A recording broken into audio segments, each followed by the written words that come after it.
Bismillahirrahmanirrahim. Assalamualaikum warahmatullahi ta'ala wabarakatuh. Alhamdulillahi rabbil alamin. Wa sallallahu ala sayyidina Muhammadin wa ala alihi wa sahbihi wasallam, amma ba'du. Ada video tanggapan dari Gus Zaini, sama seperti namanya channelnya, Zaini.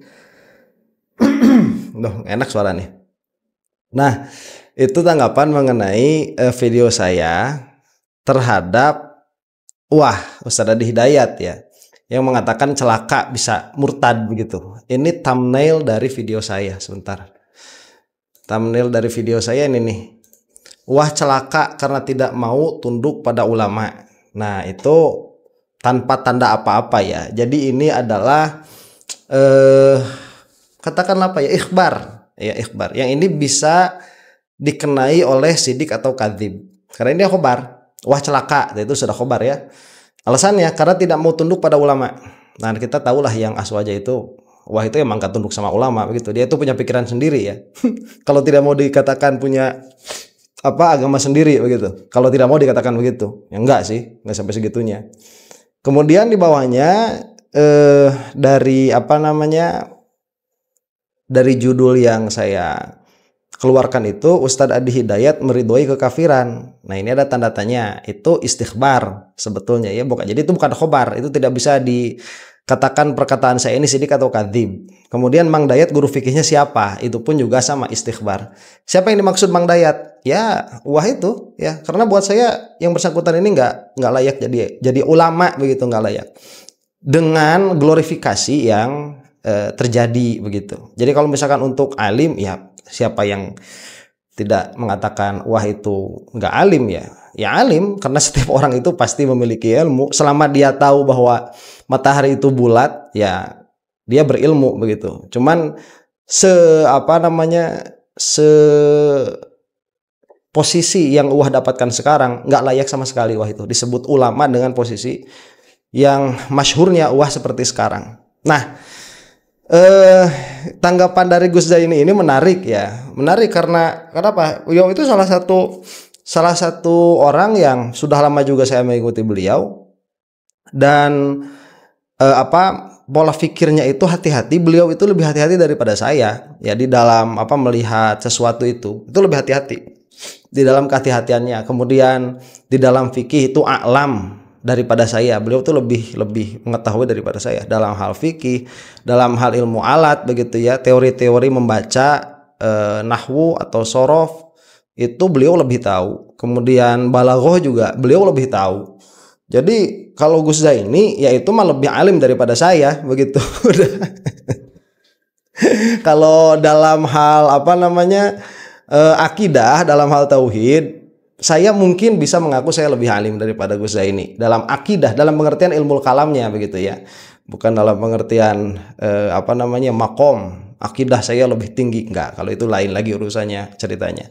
Ini dalam hal ilmu kalam. Kalau dalam hal ilmu kalam saya bisalah sedikit lebih membusungkan dada begitu ya kalau bertemu Gus Zaini itu. Tapi kalau hal-hal yang lain saya kalah semua udah. Itu Gus Zaini. Jadi kalau kemarin saya itu mengatakan Lora siapa tuh kemarin tuh, Mamas Ali ya, Lora Mamas Ali itu sudah sengklek ya, kalau Gus Zaini sampai sekarang alhamdulillah itu masih bagus. Itu tanda memang bahwa pola berpikir beliau itu ajak, dan alhamdulillah masih dijaga oleh Allah Subhanahu wa taala, dan mudah-mudahan terus demikian sampai kita wafat begitu ya dalam keadaan keimanan. Nah, kita masuk kepada esensi dari apa yang dibicarakan. Jadi saya itu kemarin membawa kitabnya Al-I'lam bi Qawaidil Islam, kemudian Gus Zaini ini membawa Syarah Muhadzab kalau tidak salah ya, itu dari Al-Imam An-Nawawi, yang mana di dalam permasalahan janazah itu ada sedikit banyak disinggung mengenai subjek yang saya bahas kemarin, yaitu mengenai orang yang dipinta untuk mentalkin syahadat tetapi malah katakanlah kemarin itu menunda begitu ya dengan satu dan lain hal, yang mana saya katakan kemarin itu bisa murtad. Jadi kalau misalkan dilihat di dalam komentar pertama Gus Zaini ini ya, ini ada komentarnya di sini nih. Loh, udah nggak ada. Sebentar saya cari di sini. Ada komentarnya itu, nah ini nih. Salam A Guru. Waalaikumsalam. Saya tanggapi ini ya, bukan bantah. Saya mana berani bantah, hanya menyajikan kitab lain yang kesimpulannya sedikit berbeda. Namun saya kira kita sepakat tidak memvonis wah murtad. Nah itu ada itu. Ini saya baca komen ini setelah saya memperhatikan videonya Gus Zaini begitu. Dan subhanallah memang nggak ada bantahan sama sekali ya. Dalam pengertian tidak ada bantahan sama sekali itu karena memang saya juga sedari awal tidak mengatakan wah itu murtad, nggak ada, nggak bakal berani saya itu. Itu pekerjaan mufti, bukan pekerjaan saya. Jadi kalau misalkan melihat kemurtadan bil quwwah, ada potensi untuk murtad di situ, ya kita bisa melihat ada potensi. Cuman untuk mengatakan bil fi'al bahwa seseorang ini dia riddah begitu ya, dia murtad keluar dari agama, nggak bakalan berani begitu. Itu bukan pekerjaan kita, itu mufti. Yang mana seharusnya kan setiap 80 km lah kurang lebih begitu ya, radius 80 km kan harus ada mufti supaya permasalahan-permasalahan seperti ini selesai. Cuman masalahnya di negara kita tidak ada muftinya begitu. Nah, jadi tidak ada, dan saya sudah cek ya, saya takut itu keseleo lidah tuh karena video yang dibikinkan ini itu video selama berapa menit nih, 23 menit lebih.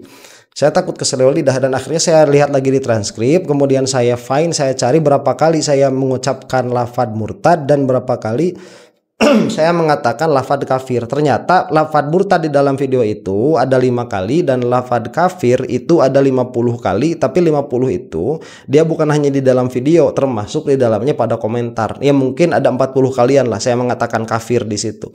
Tapi tidak satupun murtad dan kafir ini saya menjadikan itu sebagai mahmul bagi uah, nggak ada tuh. Bisa dicek di dalam transkripnya. Jadi memang dalam hal ini sepakat. Sepakat apa? Sepakat tidak memvonis. Itu yang menjadi permasalahannya dulu begitu ya. Sepakat tidak memvonis.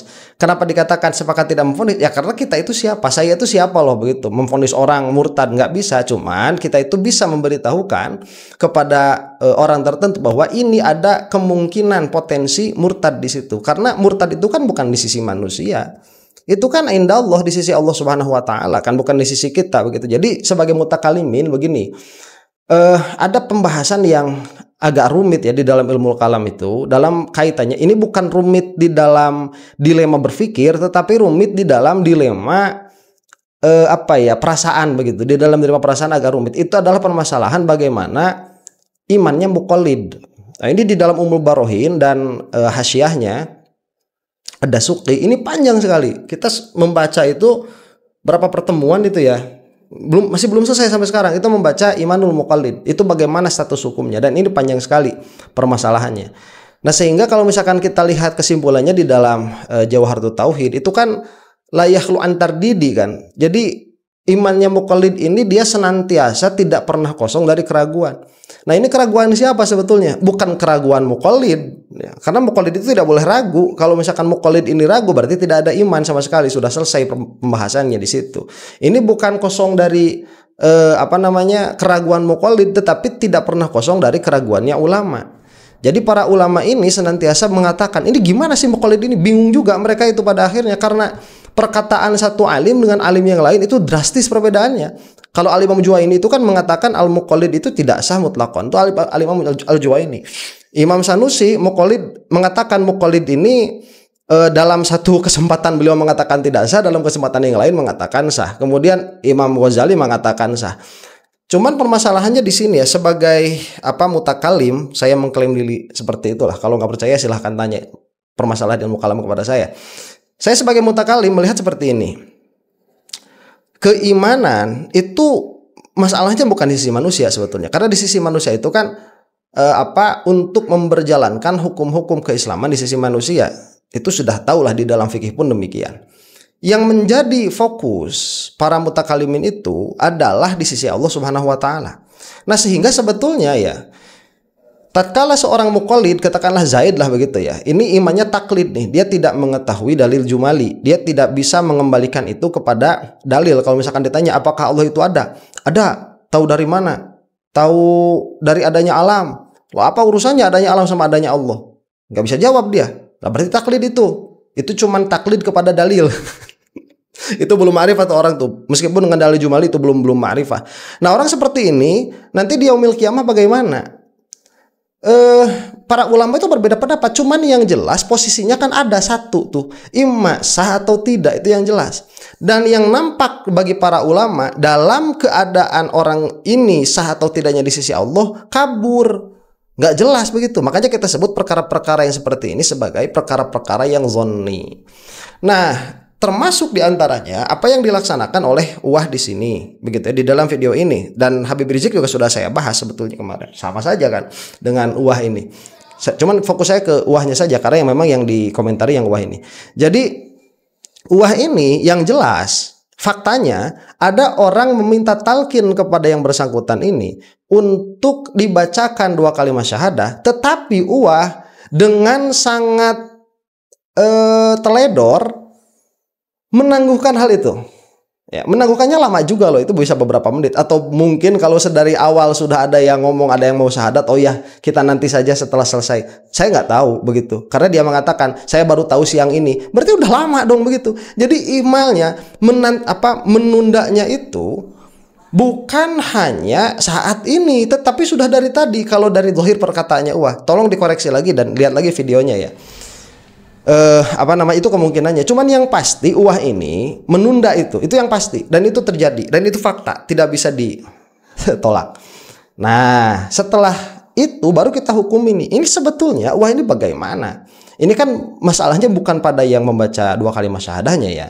Ini masalahnya ada pada Uwahnya ini. Dan saya mengeluarkan Al-Ilam bi Qawaidil Islam karena memang ini adalah kitab yang di dalamnya khusus tentang itu. Dalam pengertian berarti Ibnu Hajar Al-Haytami ini sudah mengumpulkan perkara-perkara yang bisa mengeluarkan dari Islam itu dengan berbagai macam pertimbangan sehingga layak untuk masuk ke dalam kitab yang dimana di dalamnya dikhususkan untuk memberitahukan tentang perkara-perkara yang bisa memurtadkan.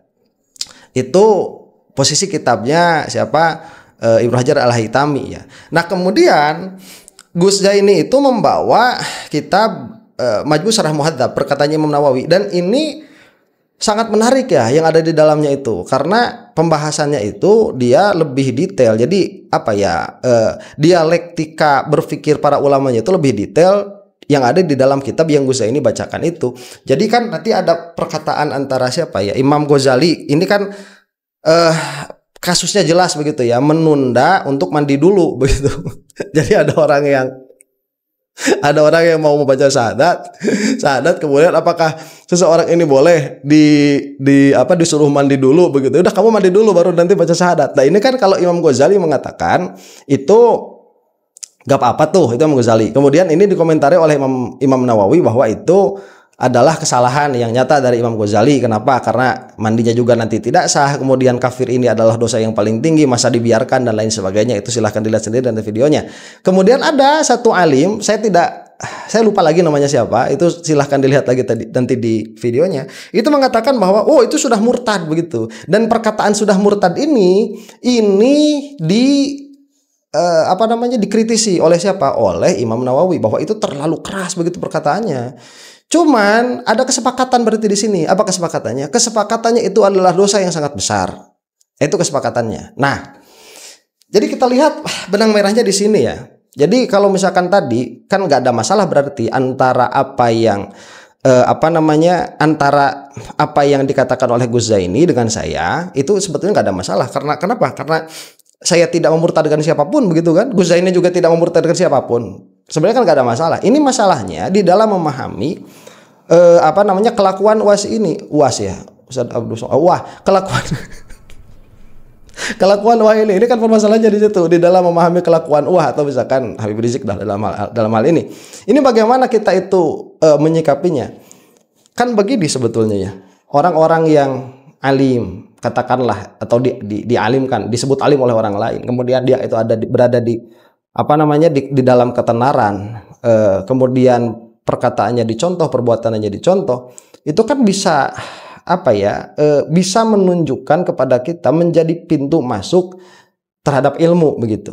Jadi permasalahannya sebetulnya kenapa, saya juga nggak ngerti juga kenapa orang-orang yang fans clubnya Uwah itu kok jadi merasa tersinggung begitu ya. Ini saya kemarin itu ada yang WA, wah tuh udah tahu sama perkataan-perkataan saya, udah tahu yang bersangkutan itu udah ngerti dia itu, udah tahu. Jadi saya udah dinotis, wah itu sudah tahu saya berkata apa kepada yang bersangkutan di publik, wah sudah tahu. Jadi masalahnya nanti bukan di situ, ya urusan lah nanti kalau misalkan dia itu mau tobat dari perbuatannya atau tidak itu urusan dia kan. Cuman ini adalah ilmu yang sudah tertutup. Ya ini dari tadi saya kitab dibuka belum dibaca-baca nih, karena memang ada yang mau dibaca sebetulnya. Nah. Ini kan permasalahannya di situ. Jadi ini permasalahannya kita itu harus mengetahui ada ilmu yang selama ini tidak terbuka kepada masyarakat sampai diam semua kok begitu. Ini wah udah jelas salah. Jadi ada ittifaq di sini sebetulnya. Kesepakatan dari apa yang telah apa yang telah dibacakan oleh Gus Zaini dan apa yang telah dibacakan oleh saya, berarti ada kemufakatan di situ. Apa kemufakatannya? Dosa besar. Berarti ini sudah melaksanakan dosa besar. Kenapa? Ya karena ada orang minta untuk ditalkin membaca 2 kalimat syahadat, tapi malah banyak gimmick. Yang mana sekali lagi saya katakan tadi, kalau itu memang dibiarkan sedari siang, itu udah lebih parah lagi. Bukan cuman sekedar untuk mandi. Kalau ini kan permasalahannya tadi jelas tuh, untuk mandi. Yang mana di situ ada permasalahan fikihnya. Oke lah, misalkan apakah orang kafir ini mukallaf? Ya. Kemudian apakah kalau dia mukallaf berarti dia itu ditaklif oleh oleh perbuatan-perbuatan syar'i yang furu'. Syafi'iyah kan iya. Berarti kan sebelum dia itu penglihatannya kan begitu Imam Ghazali itu. Sebelum dia itu mengadakan 2 kalimat syahadat, berarti kan dia mandi dulu dong begitu biar suci dulu. Imam Nawawi mengatakan lain lagi karena itu tidak sah dan lain sebagainya. Itu kan ada penglihatan ilmunya, selalu melihat tolab syar'inya. Lah ini ngapain? Ya nggak ada tolab syar'inya. Itu sebetulnya bukan case. Kalau saya lihat begitu ya, itu bukan case dari apa yang dibacakan di dalam case Syarah Muhadzab itu. Karena itu case-nya jelas ya, mandi begitu. Case-nya jelas mandi di situ. Nah, kalau di sini kan case-nya lebih umum. Ada ada penundaan begitu, lebih umum di dalam khutbah sekalipun. Nanti begitu tunggu. Itu segitu saja loh. Ada yang mengatakan murtad. Segitu saja mengatakan murtad. Ini lama. Sudah jauh sekali. Jadi kesimpulannya dulu. Oke lah kita ambil dulu kesimpulan. Garis besarnya bahwa ini melaksanakan dosa besar.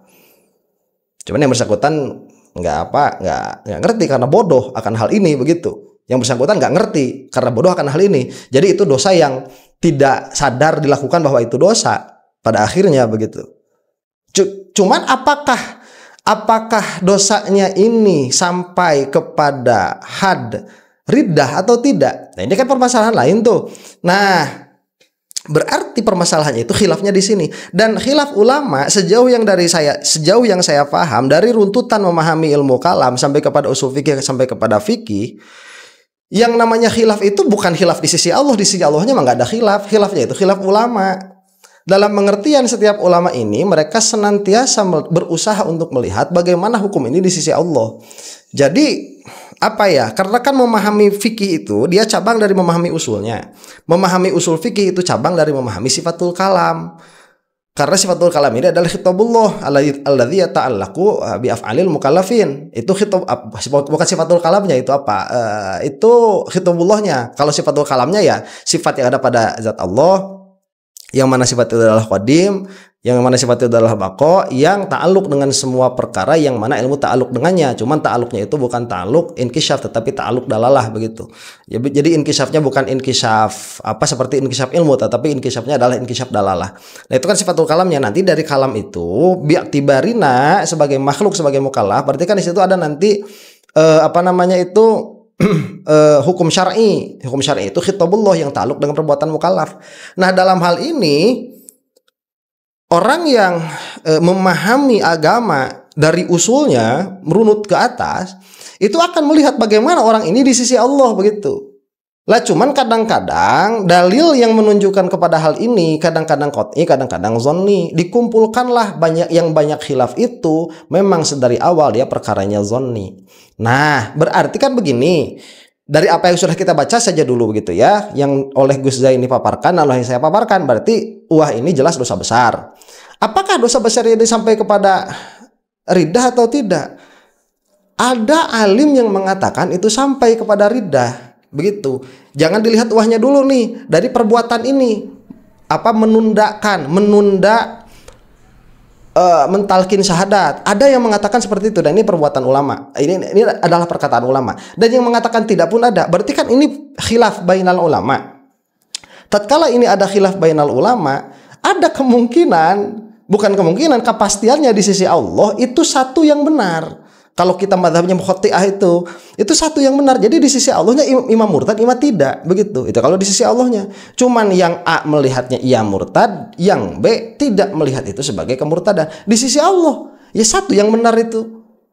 Nah makanya ini di dalam Al-I'lam bi Qawaidil Islam ini adalah sebuah kesedihan sebetulnya dari Ibnu Hajar Al-Haytami di dalam melihat kok ilmu seperti ini sudah sangat sudah sangat, katakanlah ya, tidak familiar di masyarakat, sehingga jangankan dari orang-orang awamnya, dari orang-orang yang alimnya pun ini sudah luput.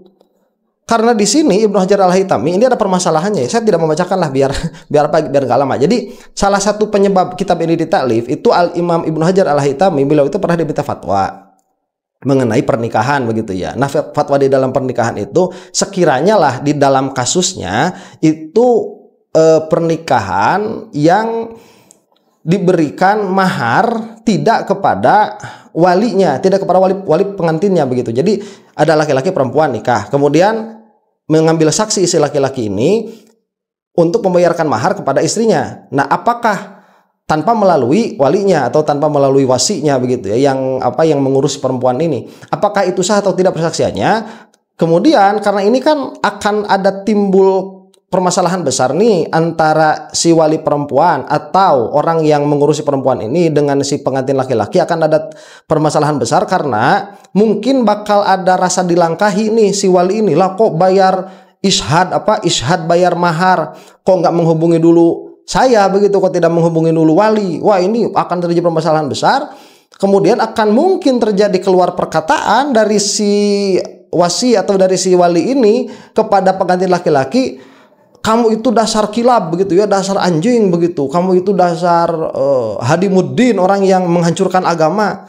Itu apakah boleh mengatakan hal seperti itu atau tidak? Nah, Ibnu Hajar Al-Haytami membalas permintaan fatwa itu dengan jawaban bahwa apabila perempuan ini dia sudah cukup dan cakap untuk mengurus dirinya sendiri, dalam pengertian dia memiliki kecakapan kecerdasan, maka ishad itu adalah sah, dan mengatakan ya kalbun begitu ya, atau ya kilab, atau misalkan mengatakan ya hadimuddin, itu ya hadimaddin ya, itu bisa apa? Bisa memurtadkan, bisa mengeluarkan dari agama. Nah, fatwa itu karena berupa tulisan, itu disampaikan kepada yang meminta fatwa, akhirnya menjadi objek pembahasan para ulama yang lain. Dan biasalah di antara alim itu kan suka ada hasad ya, sebagian hasadnya kan bagus, hasadnya dari alim ke alim itu hibtoh kan nanti disebutnya.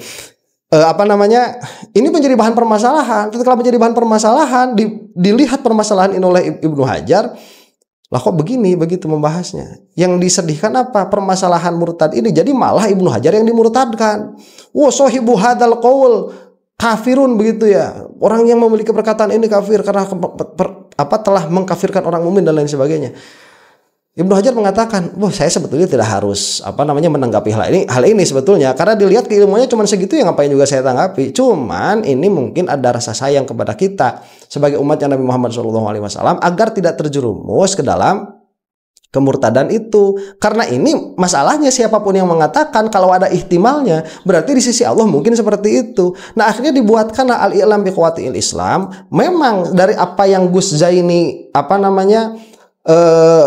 berikan di dalam video yang beliau buat itu, jadi saya jadi paham betul sekarang bahwa Syafi'iyah itu memang mudah di dalam pemurtadan ini. Dalam pengertian mudah itu tidak mudah untuk mengkafirkan. Jadi mudah itu apa ya? Dia sahlun, enggak lah, seperti itu enggak murtad begitu. Kayak tadi kan memandikan harus mandi dulu.